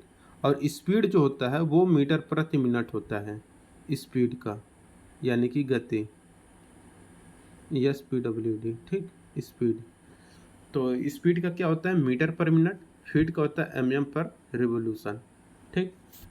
इसको याद रखना है आप लोगों को। वर्नियर कैलिपर में यक्स के रूप में चिन्हित भाग का नाम क्या है? तो देखिए दोस्तों, इसके बारे में मैं बता देता हूँ। तो देखिए ये जो होता है ना, ये आपका क्या काम करता है? तो ये काम करता है, आपका डेप्थ बार है। इसकी सहायता से किसी भी गहराई को हम लोग नापते हैं, ठीक है? कोई अगर मटेरियल है, उसके अंदर अगर गहराई है, तो उस गहराई को नापने के लिए हम लोग डेप्थ बार का प्रयोग करते हैं, ठीक है? बाकी यहाँ पर देखिए, ये जो ऊपर है ना, ऊपर ये इनसाइड मेजरमेंट के काम आता है। ये अपर जा है, ये ऊपर है, तो ये आपका अपर जा कहलाएगा। कौन सा जा? अपर जा, अपर जा, ठीक है? और नीचे वाला क्या आ जाएगा? लोअर जा। अपर जा, लोअर जा। अपर जा देखिए जो क्या रहता है कि इसका ऊपरी भाग ये हम लोग यूज़ करते हैं इनसाइड मेजरमेंट के लिए। जैसे कि इस तरीके से अगर कोई गोला है, तो उसको हम लोग नापते हैं इसके द्वारा। देखिए यहाँ से ये आपका आगे पीछे खिसका के हम लोग क्या करते हैं कि इसके अंदर, गोले के अंदर इसको डाल के हम लोग चेक कर लेते हैं कि उसका आंतरिक व्यास कितना है। तो ऊपरी वाले हिस्से से हम लोग किसका मेजरमेंट करते हैं? तो इनसाइड मेजरमेंट, इनसाइड यानी कि आंतरिक, आंतरिक मेजरमेंट में। और अगर कोई बाहरी सिलेंडर, अगर सिलेंडर है यानी कोई बेलन है, उसका अगर बाहरी सिरा मापना है कि बाहर से कितना व्यास है, तो उसके लिए दोस्तों हम लोग ये जो लोअर जा होता है ना, इसका प्रयोग करते हैं। तो उसको क्या करते हैं कि जो भी सिलेंडर रहता है, उसको इसके अंदर हम लोग ला देते हैं और इसके बाहर से हम लोग नाप लेते हैं, ठीक है? और ये हो गया आपका इंटरनल के काम, या ऊपर वाला इंटरनल नापने के काम आता है, ठीक? ऊपर वाला देख सकते हैं इंटरनल के काम आएगा, और ये वाला एक्सटर्नल नापने के काम में आता है, और ये गहराई को नापने के काम में आता है, ठीक है? और ये वो आपको वर्नियर स्केल है, ये सब आप लोग देख ही रहे हैं। बाकी ये जो स्केल रहता है, ये आपका मेन स्केल है। तो ये जो है आपका कौन सा स्केल है? Main scale. और ये जो छोटा वाला है, ये आपका कहलाता है वर्नियर स्केल, ठीक है? ऊपरी जो जबड़ा होता है, ये आपका इनसाइड यानी कि आंतरिक व्यास को मापने के लिए या यूज किया जाता है। और जो नीचे वाला होता है, ये आपका बाह्य व्यास को मापने के लिए यूज किया जाता है। इसको लोअर जा बोलते हैं, ठीक है? तो ये हो गया आपका करेक्ट आंसर यहाँ पर, depth bar, option number C. 68 number question यहाँ पर देखिए, कह रहा है कि संयोजन सेट, कॉम्बिनेशन सेट में प्रोटेक्टर हेड की परिशुद्धता एक्यूरेसी क्या है? तो प्रोटेक्टर हेड की जो एक्यूरेसी होती है वह डिग्री होती है। और यहाँ पर एक ट्राई स्क्वायर की परिशुद्धता क्या होती है? तो देखिए, ट्राई स्क्वायर की परिशुद्धता 0.02 mm पर 10 mm लेंथ की होती है, ठीक है? अब देखिए यहाँ पर कह रहा है कि निशान दिखाने के लिए किस पंच का उपयोग किया जाता है? तो निशान दिखाने के लिए जो पंच यूज करते हैं वह हमारा रहता है डॉट पंच, ठीक है? 71 नंबर क्वेश्चन है, उस कैलिपर का नाम बताइए जिसकी एक टांग एडजस्टेबल डिवाइडेड पॉइंट और दूसरा टांग मुड़ा होता है। तो मुड़ा हुआ टांग जो दूसरा रहता है वह रहता है आपका जैनी कैलिपर, ठीक है? इसको आप लोग अच्छे तरीके से पढ़िएगा, ये इंपॉर्टेंट है। कंपटीशन के एग्जाम में ये ज़्यादातर पूछा जाता है इस क्वेश्चन को, जैनी कैलिपर के बारे में। तो अभी देखिए यहाँ पर 72 नंबर क्वेश्चन है कि सतह गेज में एक्स के रूप में चिन्हित भाग का नाम क्या है? तो सतह के रूप में जो चिन्हित भाग है दोस्तों, यहाँ पर अब मैं इसके बारे में मैं आप लोगों को बता दूं कि ये है आपका खुरचनी यानी कि स्क्राइबर, इसी को हम लोग बोलते हैं स्क्राइबर। ये देख रहे हैं ना, सुई की तरह है, ये खुरचने के काम में आता है, तो ये आपको स्क्राइबर कहलाता है। ये आपका हो गया स्क्राइबर, ठीक है? स्क्राइबर हो गया। ये जो है आप लोग देख रहे हैं, ये आपका है क्लैंपिंग नट, ठीक है? क्लैंपिंग नट कौन सा है? क्लैंपिंग नट। और इसके बाद ये जो रहता है यक्स पार्ट, इसको हम लोग बोलते हैं स्नग। ऑप्शन नंबर यहाँ पर बी देख रहे हैं ना, स्नग आपका करेक्ट आंसर हो जाएगा। और इसके बाद यहाँ पर ये देखेंगे, जो ये है, ये आपका कहलाता है स्पिंडल, ठीक? स्पिंडल। बाकी ये तो आपका बेस है ही, ये बेस है आपका, ठीक? अब एक बार फिर से सुन लीजिए आप लोग अच्छे तरीके से।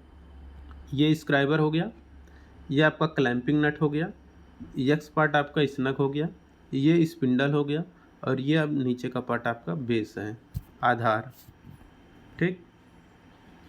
अब देखिए 73 नंबर क्वेश्चन, संयोजन सेट में यक्स के रूप में चिन्हित भाग का नाम क्या है?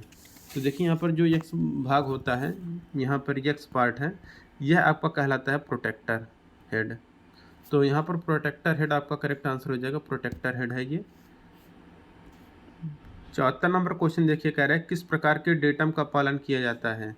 देखिए कि जिस प्रकार के डेटम का पालन किया जाता है वो रहता है आपका यहाँ पर, ये है आपका एज डेटम। तो एज डेटम आपका करेक्ट आंसर हो जाएगा। अब अगला क्वेश्चन यहाँ पर देखिए, कह रहा है इस प्रकार के समानांतर ब्लॉक या पैरेलल ब्लॉक का नाम क्या है। तो इस समानांतर ब्लॉक या पैरेलल ब्लॉक का जो नाम है यह आपका कहलाता है एडजस्टेबल। इसको देखिए यहाँ पर आगे पीछे यहाँ पर खांचे कटे हैं ना, तो इसको हम लोग ऊपर नीचे एडजस्ट करके इसको हम लोग समानांतर में कर सकते हैं। तो ये रहता है आपका एडजस्टेबल पैरेलल ब्लॉक, समानांतर समायोज्य ब्लॉक। तो एडजस्टेबल पैरेलल ब्लॉक यहाँ पर करेक्ट आंसर हो जाएगा। 76 नंबर क्वेश्चन है कि ग्रेड ए वी ब्लॉक के निर्माण के लिए किस मटेरियल का उपयोग किया जाता है। तो ग्रेड ए वी ब्लॉक के निर्माण के लिए जो हम लोग मटेरियल यूज करते हैं वह हाई क्वालिटी स्टील रहता है। ठीक है, तो हाई क्वालिटी स्टील यहाँ पर आपका करेक्ट आंसर हो जाएगा। 77 नंबर क्वेश्चन कह रहा है कि कुंजी मार्ग के कोनों पर पदार्थ को हटाने के लिए किस छन्नी का प्रयोग करते हैं। तो देखिए कुंजी मार्ग के कोने पर पदार्थ को हटाने के लिए हम लोग जो यूज करते हैं वह रहता है आपका डायमंड पॉइंट चीजल। यहाँ पर डायमंड पॉइंट चीजल का प्रयोग करते हैं। कुंजी मार्ग और कोनों पर हम पदार्थ को हटाना है, मैंने आपको पहले ही बताया था कि कीवे और कॉर्नर के लिए हम लोग डायमंड पॉइंट चीजल का प्रयोग करते हैं। ठीक है, 78 नंबर क्वेश्चन किस फाइल में एक ही दिशा में दांते कटे होते हैं। तो जो एक ही दिशा में दांते कटे होते हैं वो रहता है आपका सिंगल कट फाइल। ठीक है, 79 नंबर क्वेश्चन कह रहा है कि लकड़ी और चमड़े की फाइलिंग करने के लिए किस फाइल का उपयोग किया जाता है। तो लकड़ी और चमड़े की अगर फाइलिंग करना है तो उसके लिए हम लोग रस्प कट फाइल का प्रयोग करते हैं। ठीक, लकड़ी और चमड़े के लिए रस्प कट फाइल। 80 नंबर क्वेश्चन कह रहा है कि क्यों फाइलों के कटिंग फेस की लंबाई को साइड से थोड़ा बेवल किया जाता है। तो फाइलों के कटिंग फेस की लंबाई को साइड से थोड़ा बेवल किया जाता है, यानी कि थोड़ा सा मोड़ा जाता है, क्यों। तो ये फ्लैट सतहों की फाइलिंग को आसान करने के लिए किया जाता है ऐसा। तो फ्लैट सतहों की फाइलिंग आसान करने के लिए हम लोग फाइल के कटिंग फेस की लंबाई को साइड से थोड़ा बेवल करते हैं। ठीक है, ब्लेड की किस पिच का उपयोग कांसा, पीतल और कास्ट आयरन काटने के लिए किया जाता है। तो ये किया जाता है 1.8 mm। यहाँ पर आपका करेक्ट आंसर हो जाएगा। ब्लेड किस पिच कांसा, पीतल और कास्ट आयरन को काटने के लिए 1.8 mm ब्लेड का प्रयोग करते हैं। अब देखिए यहाँ पर 82 नंबर क्वेश्चन है, यदि छेनी का क्लियरेंस कोण बहुत अधिक है तो क्या होगा। देखिए यदि छेनी का क्लियरेंस एंगल बहुत ज़्यादा है तो उस क्या करता है कि सतह पर गड्ढा कर देता है। ठीक है, तो सतह पर गड्ढा कर देता है, यहाँ पर डिगिंग ऑन द सरफेस यहाँ पर आपका करेक्ट आंसर हो जाएगा। अगला क्वेश्चन है किस प्रकार के हथौड़े का उपयोग रिवेटिंग के लिए किया जाता है। तो रिवेटिंग के लिए दोस्तों जो हम लोग हैमर यूज करते हैं वह रहता है ball pin hammer. Ball pin hammer का प्रयोग हम लोग रिवेटिंग के लिए यूज करते हैं। और नालियाँ बनाने के लिए हम लोग स्ट्रेट पिन हैमर का प्रयोग कर लेते हैं। ठीक है, और यहाँ पर ड्रिलिंग ऑपरेशन में काटने की गति या स्पीड की इकाई क्या है। तो कटिंग स्पीड की मैंने ही पहले ही बताया है कि ये जो स्पीड होता है वो रहता है आपका मीटर प्रति मिनट, और mm पर रिवोल्यूशन ये आपका रहता है आपका फीट का। ठीक, तो यहाँ पर ऑप्शन नंबर सी करेक्ट होगा, जरूर याद रखिएगा, मीटर पर मिनट स्पीड होता है। 85 नंबर क्वेश्चन है कि एक्स में ड्रिल का भाग क्या है। तो ये मैं आपको पहले ही बताया था कि ये क्वेश्चन आपका है, ये आपका लिप कहलाता है। तो लिप यहाँ पर आपका करेक्ट आंसर हो जाएगा। बाकी इसके पहले जो क्वेश्चन आया था वो आया था यहाँ से लेकर यहाँ तक की जो होती हैं इसको हम लोग बोलते हैं क्या, पॉइंट एंगल। ठीक है, ड्रिल मशीन में एक शुरू में चिन्हित भाग का नाम बताना है। तो देखिए ये जो एक्स पार्ट है इसका नाम आपको बताना है। तो ये जो एक्स पार्ट है दोस्तों ये आपका कहलाता है ड्रिल चक। तो ड्रिल चक यहाँ पर आपका करेक्ट आंसर होगा। 87 नंबर क्वेश्चन कह रहा है कि थ्रेड का माइनर व्यास क्या है। तो देखिए माइनर व्यास जो होता है ये होता है आपका minor diameter equal to major diameter minus 2 depth. ठीक है, तो माइनर व्यास इक्वल टू मेजर व्यास माइनस 2 गुणे गहराई आपका करेक्ट आंसर हो जाएगा। यक्स के रूप में चिन्हित भाग का नाम क्या है। तो ये मैंने आपको पहले ही बता दिया था कि यहाँ पर जो है यह आपका कहलाता है थिम्बल। ये जो गोल सिलेंडर रहता है जिस पर कि स्केलिंग की रहती है इसको हम लोग बोलते हैं रोटेटरी स्केल, रोटेटरी स्केल को ही हम लोग थिम्बल बोलते हैं, ठीक है। तो यहाँ पर थिम्बल आपका करेक्ट आंसर हो जाएगा। बाकी ये जो रहता है आपका मेन स्पिंडल या मेन स्केल रहता है, और ये मेन स्केल रहता है, ठीक। स्पिंडल तो ये वाला है, और ये लॉक है, स्पिंडल लॉक है, ये यू फ्रेम है, और पीछे आपका रैचेट रहता है, और ये आपका नर्लिंग किया हुआ रहता है। तो यहाँ पर एक्स पार्ट की बात किया था, तो ये आपका है थिम्बल, थिम्बल आपका करेक्ट आंसर हो जाएगा, ठीक है। अब क्वेश्चन भी मैंने सॉल्व कराया था।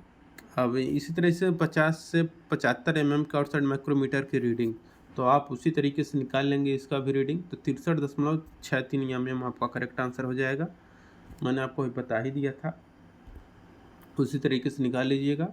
यक्स ग्रुप में चिन्हित भाग का नाम क्या है? तो ये जो कहलाता है यक्स पार्ट, यह आपका कहलाता है फाइन एडजस्टिंग स्लाइड। तो फाइन एडजस्टिंग स्लाइड यहाँ पर आपका करेक्ट आंसर हो जाएगा option number D. 91 number question, इस वाइस का नाम क्या है? तो देखिए यहाँ पर एक स्प्रिंग लगा हुआ है, यहाँ पर ध्यान दीजिएगा, ठीक। वैसे तो ये ना दिया रहता तो आप लोग सीधा का सीधा मार देते हैं बेंच वाइस, ठीक। अगर यही ना दिया रहता है एक स्प्रिंग, तो आप सीधे लगा देते हैं। आगे भी ये क्वेश्चन आएगा, इसलिए मैं बता रहा हूँ। तो यहाँ पर फिगर पे आपको ध्यान देना है। अगर इस तरीके से यहाँ पर स्प्रिंग लगा हुआ दिखाई देगा, तो क्विक रिलीजिंग वॉइस यहाँ पर आपका करेक्ट आंसर हो जाएगा।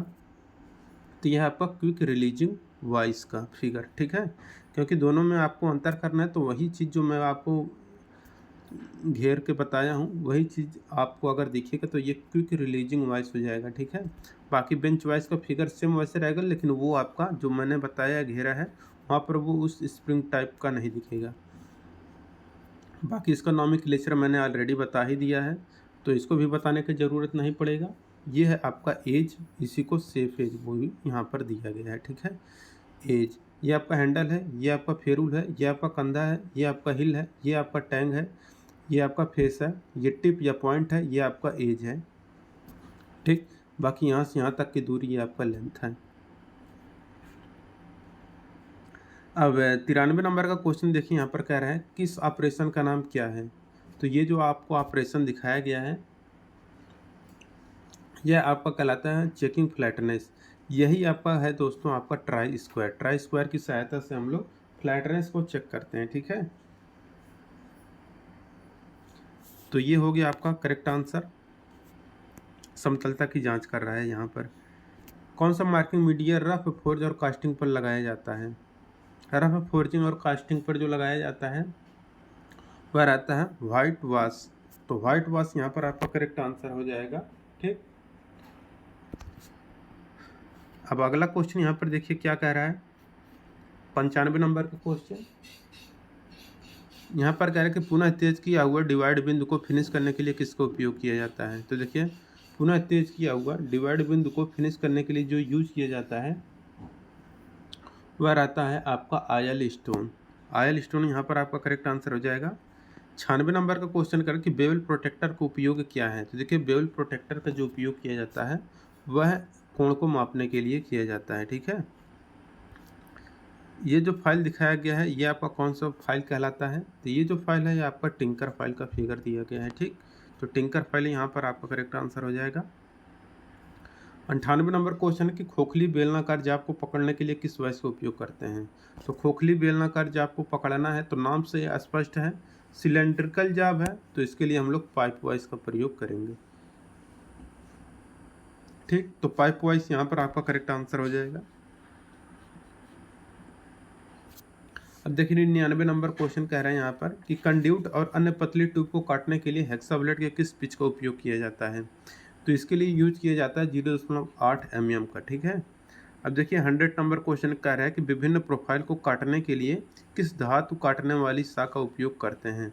तो अगर विभिन्न प्रकार के प्रोफाइल को अगर काटना है तो वहाँ पर दोस्तों जो हम लोग यूज करते हैं वह कंटूर बैंड सा यहाँ पर यूज करते हैं।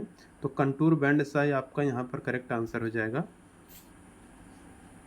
अब 101 नंबर क्वेश्चन है कि फाइल वाली सरफेस पर खरोंच चिप्स के उत्पादन का क्या कारण है? तो देखिए फाइल वाली सरफेस पर खरोंच चिप्स के उत्पादन का जो कारण रहता है वो रहता है आपका पिनिंग, ठीक है। पिनिंग आपका करेक्ट आंसर हो जाएगा। ये देखिए छैनी का नाम क्या है? तो मैंने आपको पहले ही बताया था कि अगर इस तरह से हम लोग चेन ड्रिलिंग कर लिए हैं और उसको हमको मटेरियल यानी कि वर्कपीस को अलग करना है, तो वहाँ पर हम लोग वेब चीज़ल का प्रयोग करते हैं। तो ये चीज़ल है, ये आपका वेब चीज़ल है, ठीक है? तो वेब चीज़ल यहाँ पर आपका करेक्ट आंसर हो जाएगा। 103 नंबर क्वेश्चन का, क्यों हथौड़े के चेहरे पर थोड़ी उत्तलता दी जाती है? तो उत्तलता जो दिया जाता है वो क्यों दिया जाता है? तो ये दिया जाता है किनारे की खुदाई से बचने के लिए, ताकि उस पर हम किसी वर्कपीस पर प्रहार कर रहे हैं तो वो किनारे, हथौड़ी के किनारे उसको खोदे नहीं, ठीक है? 104 नंबर क्वेश्चन है कि इस हथौड़े का नाम क्या है? तो देखिए, ये आपका हैंडल का एक्सिस है और ये जो पिन है, पिन का एक्सिस देखेंगे तो इस तरीके से है। तो ये आपका क्या कर रहा है? क्रॉस कर रहा है। तो अगर ये क्रॉस कर रहा है तो ये आपका क्रॉस पिन हैमर हो जाएगा, ठीक है? तो क्रॉस पिन हैमर आपका करेक्ट आंसर हो जाएगा। अब देखिए यहाँ पर 5 नंबर क्वेश्चन है कि चिपिंग करते समय छेनी की अक्ष और जाप की सतह के बीच के कोण का नाम क्या है? तो चिपिंग करते समय छेनी की अक्ष और जाप की सतह के बीच का जो एंगल होता है वह एंगल ऑफ इंक्लिनेशन होता है। एंगल ऑफ इंक्लिनेशन मैंने आपको बताया ही था, ठीक? यही चीज़ मैंने आपको बताया था ना कि अगर ये कोई वर्क पीस है, यहाँ से आप देखे ही थे इस तरीके से लगा हुआ था, तो यहाँ से ये मैं बताया था कि ये रेखा जाएगा, ये रैक एंगल है, नीचे क्लियरेंस एंगल, ये आपका है आपका पॉइंट एंगल, बाई ये एंगल ऑफ इंक्लिनेशन है, ये आपको मैंने बता ही दिया था। यही चीज़ पूछा था, अक्ष और जाप की सतह के बीच, अक्ष और यही इसका एक्सिस था ना, ये चीजल था और ये वर्कपीस था, वर्कपीस यहाँ पर था, तो वर्कपीस और ये इसका एक्सिस, इन दोनों के बीच का जो एंगल था यही एंगल ऑफ इंक्लिनेशन था, ठीक है? ऑप्शन नंबर डी करेक्ट हो जाएगा। छठा क्वेश्चन है कि धातु की सतह, धातु की वह प्रॉपर्टी क्या जो टूटने से पहले कोई अस्थायी विकृति की अनुमति नहीं देता है? तो वो रहता है आपका ब्रिटाइलनेस यानी कि भंगुरता, ठीक है? तो भंगुरता यहाँ पर यानी कि ब्रिटाइलनेस यहाँ पर आपका करेक्ट आंसर हो जाएगा। अगला क्वेश्चन यहाँ पर कह रहा है कि यक्ष रूप में चिन्हित भाग का नाम बताना है। तो यक्ष पार्ट ये जो है आपको दिखाया गया है, यह आपका है लॉक। ये क्या कहलाता है? लॉक, ठीक? तो लॉक यहाँ पर आपका करेक्ट आंसर हो जाएगा। अब देखिए 108 नंबर क्वेश्चन कह रहा है कि क्यों हैंड टैप लीड पर चैम्फर किए जाते हैं? तो देखिए, क्यों हैंड टैप लीड पर चैम्फर किए जाते हैं? तो चैम्फर किए जाते हैं अलाइनिंग के लिए, तो अलाइनिंग यहाँ पर आपका करेक्ट आंसर हो जाएगा। अगला क्वेश्चन, इस ड्रिलिंग मशीन का नाम क्या है? तो ये जो आपको ड्रिलिंग मशीन दोस्तों दिखाया गया है, यह ड्रिलिंग मशीन कहलाता है आपका पिलर ड्रिलिंग मशीन। तो पिलर ड्रिलिंग मशीन आपका करेक्ट आंसर हो जाएगा। अब देखिए 110 नंबर का क्वेश्चन क्या कह रहा है? कह रहा है कि इस बाहरी माइक्रोमीटर की रीडिंग क्या है? तो देखिए, ये जो बाहरी माइक्रोमीटर की रीडिंग है ये 0.359 है, आप लोग इसको निकाल लीजिएगा, ठीक है? जैसे मैं आपको फार्मूला बता ही दिया था। तो वर्नियर बेल प्रोटेक्टर की सटीकता क्या है? तो वर्नियर बेल प्रोटेक्टर की सटीकता यहाँ पर है आपका 5 मिनट, ठीक है? अब देखिए यहाँ पर 12 नंबर क्वेश्चन है कि वर्नियर कैलिपर की रीडिंग क्या है? तो ये वर्नियर कैलिपर की जो रीडिंग है दोस्तों, यह आप देखेंगे तो यहाँ पर रीडिंग जो है आपका वो आएगा 35.5 mm का, ठीक है?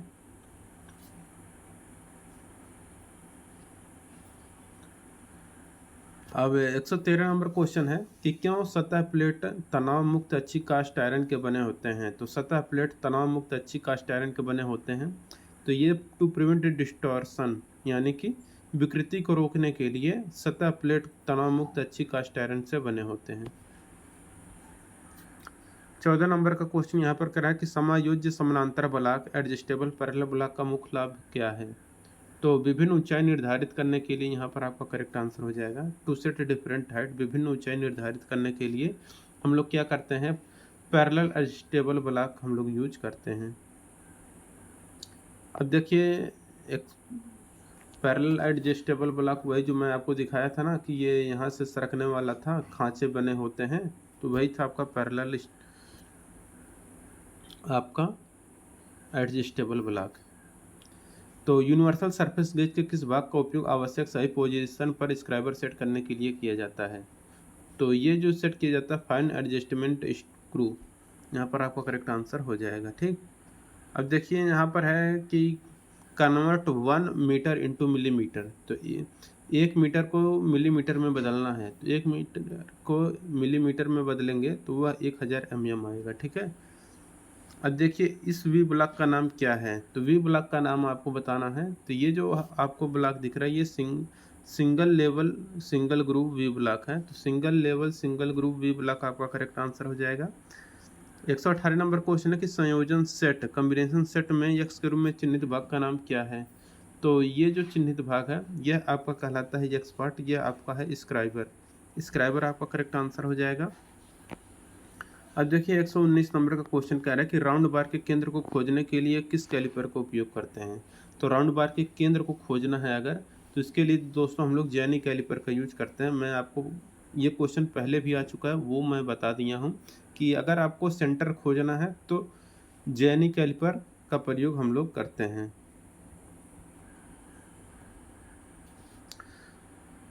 120 नंबर क्वेश्चन है कि अल्फा का मान बताना है। तो ये अब मैंने आपको बताया था, ये रैक एंगल है, ये क्लियरेंस एंगल है, ये आपका एंगल ऑफ इंक्लिनेशन है, ठीक है, और ये आपका था पॉइंट एंगल, ठीक। तो किसका मान पूछा था, ए का मान, ए अल्फा, ये आपका है क्लियरेंस एंगल। ऑप्शन नंबर यहाँ पर डी करेक्ट आंसर हो जाएगा, क्लियरेंस एंगल, ठीक। अब देखिए घुमावदार ग्रुप को काटने के लिए किस छेनी का उपयोग करते हैं। तो कर्व कर्व की बात करेगा ना, तो यहाँ पर कर्व कब आएगा, जब रेडियस होगा। तो हाफ राउंड नोज रेडियस आपका करेक्ट आंसर हो जाएगा, ठीक। तो हाफ राउंड नोज रेडियस यहाँ पर इसका प्रयोग घुमावदार ग्रुप काटने के लिए, कर्व्ड ग्रुप काटने के लिए हाफ राउंड नोज चीजल का प्रयोग करेंगे।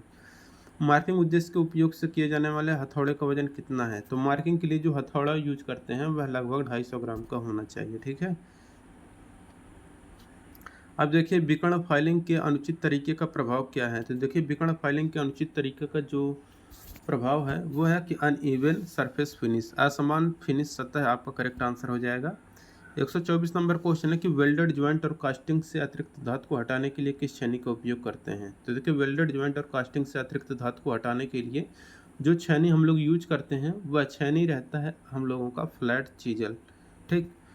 तो कास्टिंग से अतिरिक्त धातु को हटाना है तो फ्लैट चीजल का प्रयोग करेंगे।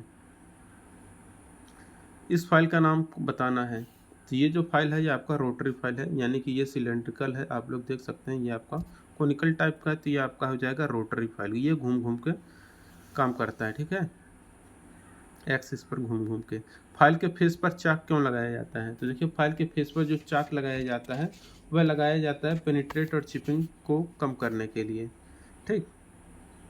तो पेनिट्रेशन और पिनिंग को कम करने के लिए यहाँ पर आपका करेक्ट आंसर हो जाएगा। फाइन पिच हेक्साब्लेड का उपयोग क्या है। तो देखिए फाइन पिच हेक्साब्लेड का जो उपयोग किया जाता है यह किया जाता है कि कंड्यूट और अन्य पतली ट्यूबों को काटने के लिए। तो कंड्यूट और अन्य पतली ट्यूब काटने के लिए आपका करेक्ट आंसर हो जाएगा। ये देखिए मैंने आपको पहले ही बताया था कि आगे एक क्वेश्चन आएगा जो कि M10 गुणे 1.5 वाला जो था उसका जो आंसर आया था वह 8.2 mm आया था। और मैंने आपको उसी समय बताया था कि आगे चल के एक क्वेश्चन और आएगा, ठीक है। तो मैंने बताया कि अगर यहाँ पर 1.5 आएगा तो यहाँ पर इसका मान कम रहेगा, और इसका मान 1.25 यानी कि कम रहेगा तो इसका मान ज़्यादा आएगा। और वो कितना आएगा 8.8, वो मैं आपको बता दिया था। तो यहाँ पर 8.8 mm आपका करेक्ट आंसर हो जाएगा। तो आपको इस क्वेश्चन को जरूर याद करना है, ठीक है। और 129 नंबर क्वेश्चन है, एक ड्रिल में फ्लूट के बीच के भाग का नाम क्या है। तो देखिए एक ड्रिल में फ्लूट के बीच का जो भाग होता है ये होता है आपका वेव कहलाता है, ठीक। इस वर्नियर बेवल प्रोटेक्टर की रीडिंग क्या है। तो वर्नियर बेवल प्रोटेक्टर की रीडिंग बताना है। तो ये जो वर्नियर बेवल प्रोटेक्टर की रीडिंग है वह 157 डिग्री 30 मिनट है, ठीक है। अब 131 नंबर क्वेश्चन है कि बाहरी माइक्रोमीटर का कौन सा भाग मापने की सतह के बीच एक समान दबाव सुनिश्चित करता है। तो बाहरी माइक्रोमीटर का जो भाग मापने की सतह के बीच एक समान दबाव सुनिश्चित करता है वह रहता है आपका रैचेट स्टाफ, ठीक है। तो रैचेट स्टाफ यहाँ पर आपका करेक्ट आंसर हो जाएगा। 132 नंबर क्वेश्चन है कि वर्नियर हाइट गेज का कौन सा पार्ट मुख्य स्लाइड पर एक इंटरनल पार्ट है। तो ये जो रहता है आपका जा यानी कि जबड़ा। माइक्रोमीटर किस सिद्धांत पर कार्य करता है। तो देखिए जो माइक्रोमीटर होता है यह स्क्रू और नट के सिद्धांत पर कार्य करता है, ठीक है। और डेप्थ माइक्रोमीटर द्वारा ज़्यादा रेंज की गहराई को कैसे माप सकते हैं? तो ज़्यादा रेंज की गहराई मापना है तो आपको एक्सटेंशन रॉड यूज करना पड़ेगा। तो एक्सटेंशन रॉड का प्रयोग करके हम लोग ज़्यादा गहराई को माप सकते हैं। तो यहाँ पर एक्सटेंशन रॉड का एक सेट के द्वारा हम लोग ज़्यादा गहराई माप सकते हैं डेप्थ माइक्रोमीटर के द्वारा, ठीक है। इंच माइक्रोमीटर में इसकी रीडिंग क्या है? तो ये जो इसकी रीडिंग आएगी वह 0.787 आएगा, ठीक है। अब इसके बाद 136 नंबर क्वेश्चन है कि मापने के दौरान बेवल प्रोटेक्टर का कौन सा हिस्सा इंक्लाइंड सतह के कांटेक्ट में होता है? तो इंक्लाइंड सतह के कांटेक्ट में जो होता है दोस्तों, यह आपका रहता है ब्लेड। तो ब्लेड आपका करेक्ट आंसर हो जाएगा। 37 नंबर क्वेश्चन का ड्रिलिंग मशीन में कौन सा भाग विभिन्न गति प्रदान करने के लिए किया जाता है? तो विभिन्न ड्रिलिंग मशीन में जो भाग विभिन्न गति प्रदान करने के लिए किया जाता है वह रहता है आपका स्टेप पुल्ली। तो स्टेप पुल्ली आपका करेक्ट आंसर हो जाएगा। अब देखिए 138 नंबर का क्वेश्चन कह रहा है कि पेडेस्टल ग्राइंडर में एक्स के रूप में चिन्हित भाग का नाम क्या है? तो ये जो आपको पेडेस्टल ग्राइंडर दिखाया गया है, एक्स पार्ट जो है यह आपका क्या करता है? टूल रेस्ट है, ठीक है। तो टूल रेस्ट आपके यहाँ पर करेक्ट आंसर हो जाएगा। 139 नंबर क्वेश्चन है, इस फाइल का नाम बताना है। तो ये जो फाइल है ये आपका कहलाता है रस्प कट फाइल, ठीक है। तो रस्प कट फाइल आपका करेक्ट आंसर हो जाएगा। 140 नंबर क्वेश्चन है, अगर वॉइस हैंडल को ज़्यादा टाइट कर दिया जाए तो क्या होगा? तो अगर वॉइस हैंडल को ज़्यादा टाइट कर देंगे तो इससे क्या होगा कि स्पिंडल डैमेज हो जाएगा, ठीक है। इसलिए ज़्यादा टाइट नहीं करना चाहिए तो ताकि स्पिंडल डैमेज ना हो। कौन सा कैलिपर आयाम का फाइन एडजस्टमेंट प्रदान करता है? तो देखिए जो कैलिपर आयामों का फाइन एडजस्टमेंट प्रदान करता है वह रहता है आपका स्प्रिंग ज्वाइंट कैलिपर। तो स्प्रिंग ज्वाइंट कैलिपर आपका करेक्ट आंसर हो जाएगा। अगला क्वेश्चन यहाँ पर देखिए क्या कह रहा है, 142 नंबर का क्वेश्चन कह रहा है कि बड़े क्रॉस सेक्शन एरिया को काटने के लिए किस मेटल कटिंग सा का उपयोग किया जाता है?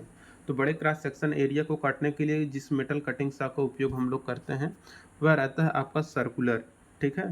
तो सर्कुलर सा यहाँ पर आपका करेक्ट आंसर हो जाएगा। अब देखिए 163 नंबर क्वेश्चन कह रहा है कि मार्किंग टेबल को कास्ट आयरन से क्यों बनाया जाता है? तो मार्किंग टेबल को कास्ट आयरन से बनाए जाने का मेन रीजन ये होता है कि आपका सेल्फ लुब्रिकेटिंग का कार्य करता है। मैंने आपको ऑलरेडी पहले ही बता दिया था कि ज़्यादातर जो फाउंडेशन होते हैं मशीनों के हो गया या फिर लेथ मशीन का फाउंडेशन हो गया, तो ये कास्ट आयरन के बनाए जाते हैं क्योंकि ये तो शॉक रेजिस्टेंस का काम करते हैं, यानी कि शॉक यानी कि जो झटके होते हैं इसको भी सहन कर सकता है और ये सेल्फ लुब्रिकेटिंग का भी काम करता है, ठीक है। तो इसलिए यहाँ पर मार्किंग टेबल को कास्ट आयरन से हम लोग बनाते हैं। क्यों? क्योंकि यह सेल्फ लुब्रिकेटिंग होता है। इस गेज का नाम क्या है? तो ये जो गेज आपको दोस्तों दिखाया गया है यह गेज आपका कहलाता है बेवल गेज। तो बेवल गेज आपका करेक्ट आंसर हो जाएगा। 145 नंबर क्वेश्चन है कि किस फाइल का उपयोग डाई और मोल्ड के निर्माण के लिए किया जाता है? तो डाई और मोल्ड के निर्माण के लिए दोस्तों जो हम लोग यूज करते हैं वह रहता है हम लोगों का